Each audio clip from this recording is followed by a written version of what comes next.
Lesson 9. Creating your ideal minimalist week. Now that you know what to include in your life, now that you have done your creation, it's time to fit all these things in your week so that you can start making progress. In this lesson, we will share with you a very practical and visual way to create a week that you will love.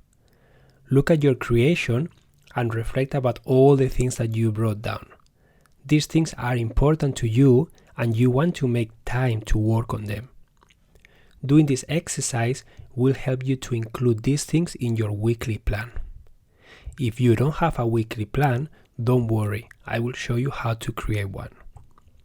The idea behind this exercise is to help you be realistic and intentional with your time. We humans tend to be very optimistic when it comes to time and how many activities we can do every day. By having to fit those activities into a real week, you will become aware right away of what you can and can't do. Once you become aware of this, you will then become more intentional, scheduling only the things that are important to you, and you will feel more confident saying no to other things that are not important or not a priority for you right now. So let's get started with this exercise. The first thing that you will need is a piece of paper and a pen. So we are going to write on the top, we're going to write Monday, Tuesday, Wednesday, Thursday, Friday, Saturday, and Sunday. On the left side, we're going to write the time. In my case, I start my template at 6 a.m. and I end it at 11 p.m. That's what makes sense for me. If you are a night owl, you can include as many hours as you want. Mine goes in increments of half an hour. The idea behind this is to have all the days of your weeks and all the hours of every day so that you can then fill in the blanks. After doing that, you're going to look at your creation and you are going to start writing down the things in blocks. So for example, I always recommend starting with the things that you must do. For example, you most likely have to go to work if you have a 9 to 5. So you will write a block, you will color a block with a specific color if you want. You can use different colors for every blocks, but you can create a block that goes from 9 a.m. until 5 p.m. and that block can be red. And that block will repeat Monday to Friday, if that's when you work. So you will have a big red block that is called work, and that time is already taken by your work. The next thing that you have to do is I will write down sleeping. When do you sleep? We all have to sleep. So try to write down when do you sleep. In my case, I sleep between 11 p.m. and 6:30 a.m. in the morning. That's normally my regular time. So I will write a block there. My block color is green and I will call it sleep. So now you have your sleeping and you have your work. What are all the things that you must do? In my case, I have a little girl, 18 months old. So I have to take care of her. Samantha and myself, we do 50% each. So we split our days in half. And when she goes to daycare, we do half and half of whatever time she is with us. So I will color in Eva's time. Her name is Eva. For me is pink. So I will use a pink color and I will create the blocks of time when I am taking care of Eva. Then we have to do laundry on a weekly basis. When do we do it? We color it, normally Saturdays. We go grocery shopping. We normally do it on Saturday mornings. We cook. You see, you start putting all the activities and I normally start with the must because those are the things that are non-negotiable. You have to do them. And then after, in my case, I have squash, playing tennis, playing my guitar. These are some examples, visiting friends. So you start coloring those blocks. If you don't have a specific activity, think of ingredients. So you want to nurture your body ingredient, you want to nurture your mind ingredient, you want to nurture your social ingredient. So try to create those blocks in your calendar. And then you can decide after what activities will fit in that. Once you do that, you will have a week with all the different elements all the different blocks with different colors, and it's going to be very visual. It's going to be a very nice piece of paper to look at. Majority of the times what happens is that you may have more activities than time you have in your week. When that happens, that's okay. What we do here, that's when we start prioritizing. This is when we start being minimalist. You look at everything that you want to do, and then you start thinking about what of these things are the most important to me right now. Because I only have 24 hours a day. And ideally, you won't have every day full 100% because you also need downtime, you need time for self-care, and sometimes it's just fun to have spare time that you don't know what you are doing and you are open for adventure. That's okay to do so. So you start to prioritize the things that you want to see in your life, the things that you want to work on, and this is when you start being intentional. So look at the template and then reflect about it.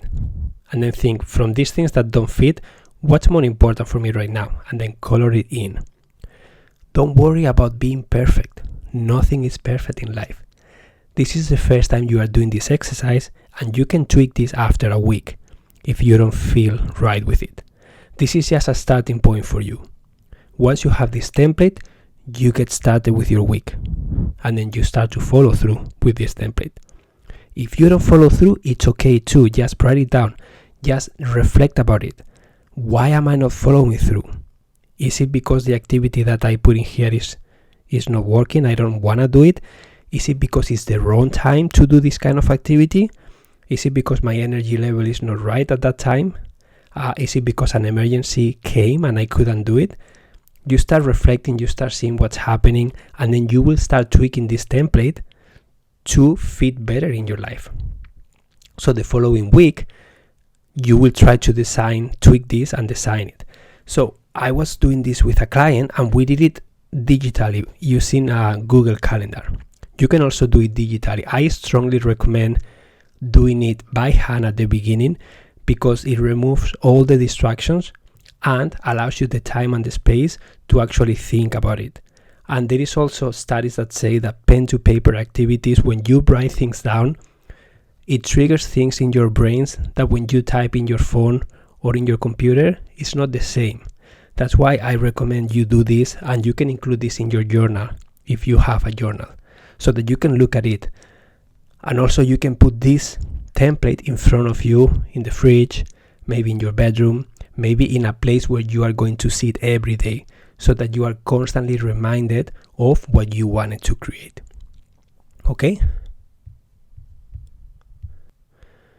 So with this client, we did this in paper, and then after, she migrated all this information into her Google Calendar. You can use colors, you can use names, you can do everything there. As days were going through, she was writing down in the calendar and tweaking the blocks that she wasn't completing according to her plan. So by the end of the week, she had the realistic week that she experienced, but she has the template for the following weeks. So she can tweak it, and then the following week, she can try something different. As you see, this can be something very flexible, and this is a work in progress. It's not something that is set in stone. And life goes by. If there are emergencies and you are sidetracked by someone or by something, that's okay. But when you are done with that, you have somewhere to fall into again, and you can be on track again very quickly. If you are unsure of how you spend your time currently, you can use this template to audit your time, or you can use an app to track your time like Toggle. So what's the idea behind this? Some people are not comfortable. I myself wasn't comfortable doing this exercise at the beginning because I didn't even know where my time was going. I am self-employed and every day was different. So I used the blank template, and every day I was filling in the blanks with the information. What am I doing right now? Okay, I am working. What am I doing? I'm doing emails. Okay, what am I doing now? I'm going to play squash for an hour. Okay, playing squash. What am I doing? I'm cooking dinner. What am I doing? I'm going to bed. And I did that for an entire week. And then after that week, I was able to look at my template, and I was very aware of where my time went. Then after doing that, I was able to batch things. I saw myself, for example, checking emails maybe 10 times a day. So I decided, no, I'm going to check emails maybe 3 times a day instead, because that way I can be more intentional and I can do it faster. And then I saw myself, I was on social media maybe every 10-15 minutes just answering quick messages, but maybe I can batch that and create a blog that is called social media, and it's only 1 hour a day or maybe 2 hours a day. It depends on your needs, or 15 minutes 3 times a day. It depends on your needs and how intensive a task is. You may require different amounts of time. But you see where I'm going here. You are becoming aware of what you are doing. You are being intentional. You are minimizing everything that you don't need to do. And you are starting to create the minimalist lifestyle that you want to see. Okay? So this exercise is really, really important. And I recommend you do it. We also do this exercise, Samantha and myself, we do it every few months. Again, every time we feel unproductive, every time we feel that what we have is not working, we are frustrated, we sit down together and we assess the situation. What's happening? When are we frustrated? Why? Maybe a new activity came in. Samantha wanted to do yoga on Wednesday nights, for example. So I will cover her that night with Eva, so that she can go to yoga, and maybe I want to go to play tennis the following day, so she will cover me. It's all about communication, compromise, and creating a plan that we can all benefit from. You see? Remember the steps for communication, and remember compromising, and creating this plan allows us to be intentional, allows us to have a great life, and we are both very happy. We all have a clear picture of what are we supposed to do and when, and this allows us to have a great lifestyle. So I really recommend you do this exercise. You can use you can also print a template if you don't want to do it by hand. You can just go online and just search by weekly template, and then you can just print a template that makes sense to you with the time frames that suit you best, and then you can color in your blocks. So I hope you enjoy this exercise. Take the time to do it. And in the next lesson, we are going to learn how to say no, because most likely you have way more activities than time. And now it's time for you to learn and be confident about saying no to the things that are not fitting your lifestyle right now. So see you in the next lesson.